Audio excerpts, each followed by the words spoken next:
कर्जत, जिथे विकास जमिनीवर दिसतो. कर्जत तालुका, विकासाची नवी गती.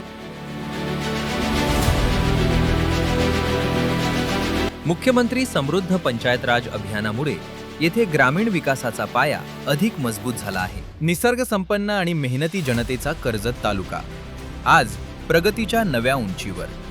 संपूर्ण तालुक्यात CCTV सुविधांनी सुरक्षिततेला नवी ताकद. नवीन रस्त्यांमुळे दळणवळण अधिक सोपे आणि जलद. प्रत्येक घरासाठी स्वच्छ व सुरक्षित पिण्याचे पाणी. स्वच्छतेसाठी प्रभावी कचरा व्यवस्थापन व्यवस्था. सौर सुविधांमुळे पर्यावरणपूरक विकास. सौर सुविधांमुळे पर्यावरणपूरक विकास. विद्यार्थ्यांच्या सर्वांगीण विकासासाठी सुविधा. विद्यार्थ्यांच्या सर्वांगीण विकासासाठी सुविधा. आरोग्यदायी जीवनशैलीसाठी व्यायाम सुविधा. कर्जत तालुका, विकासाचं उदाहरण.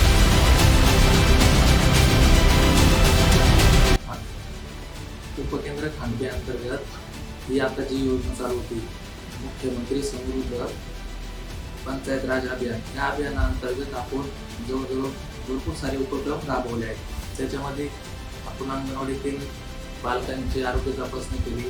त्यामध्ये जे दोष आढळले त्या मुलांना आपण शासनाच्या दिल्याप्रमाणे आहार पण सुरू केला.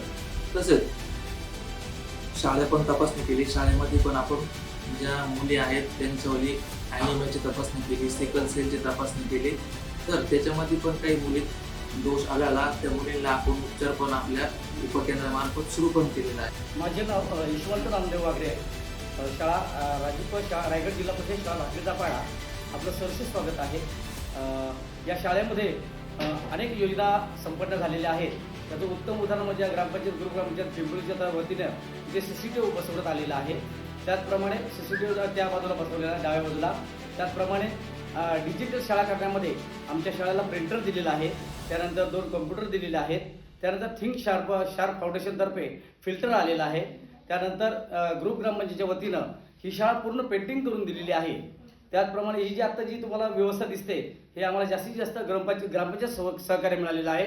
नंतर पाण्याची जी व्यवस्था आहे, ती पाण्याची व्यवस्था चोख व्यवस्था म्हणजे आमच्या ग्रुप ग्रामपंचायतकडेच होते.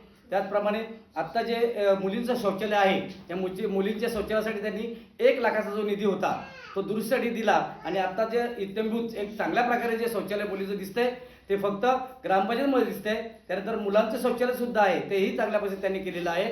त्यानंतर पाण्याची व्यवस्था मध्यंतरी थोडीफार कोलमडली होती, परंतु ग्रामपंचायतीला आम्ही सांगितलं की आपल्याकडे मुली भरपूर आहेत, आपण पाण्याची व्यवस्था केली पाहिजे. आणि ताबडतोब त्यांनी आमचं ऐकलं आणि ग्रामसेवक आणि बाकीची जी मंडळी होती, प्रशासक मंडळी जी होती, त्यांनी आमचं काम पूर्ण केलं.